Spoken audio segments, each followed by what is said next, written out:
شروع کرتا ہوں اللہ کے ببرکت نام سے جو بڑا مہربان اور نہایت رحم کرنے والا ہے۔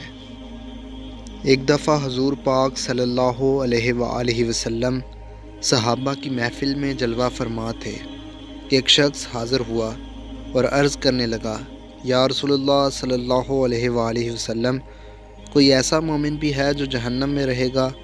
حضور پاک فرمانے لگے، ہاں، ایک شخص ایسا ہوگا جو جہنم کی گہرائی میں 1000 سال رہے گا اور مسلسل اونچی آواز سے پکارتا رہے گا، یا حنان یا منان۔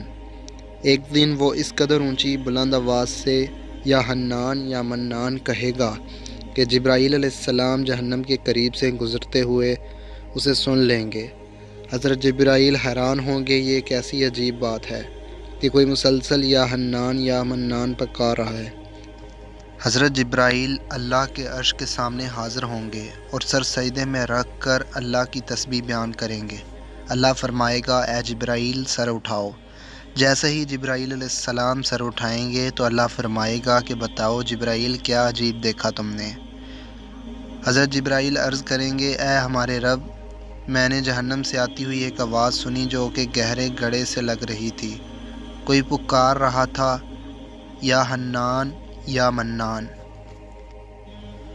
اللہ فرمائے گا، اے جبرائیل جہنم کے داروغہ مالک کے پاس جاؤ اور اسے کہو کہ جو بندہ یا حنان یا منان کی صدا لگا رہا ہے اسے جہنم سے نکال کر تمہارے حوالے کر دے اور پھر اسے میرے پاس لے آؤ۔ حضرت جبرائیل علیہ السلام جہنم کے دروازے پر تشریف لائیں گے، دروازے پر دستک دیں گے۔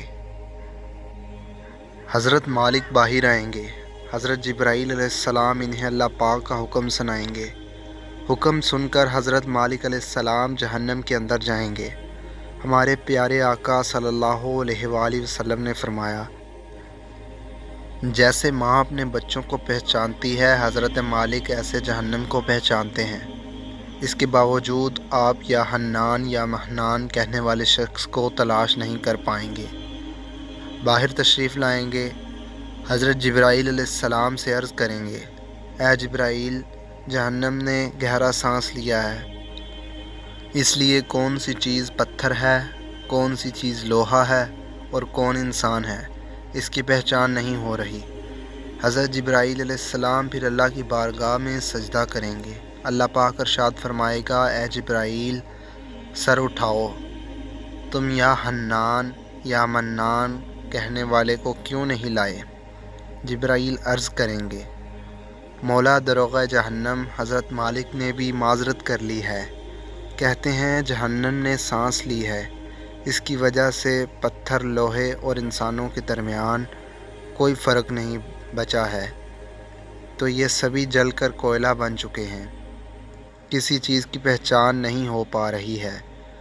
اللہ پاک فرمائے گا، جبرائیل مالک سے کہو میرا بندہ جہنم کے فلاں گڑھے میں، فلاں کونے میں اس طرح پڑا ہوا ہے۔ حضرت جبرائیل جہنم کے دروازے پر جائیں گے اور حضرت مالک کو یا حنان یا منان پکارنے والے کا پتہ بتائیں گے۔ حضرت مالک جہنم کے اندر جائیں گے اور دیکھیں گے ایک شخص ہے، اس کے پاؤں اس کی پیشانی کے ساتھ اور ہاتھ گردن کے ساتھ بندھے ہوئے ہیں اور جہنم کے سانپ بچھو اس کے ساتھ لپٹے ہوئے ہیں۔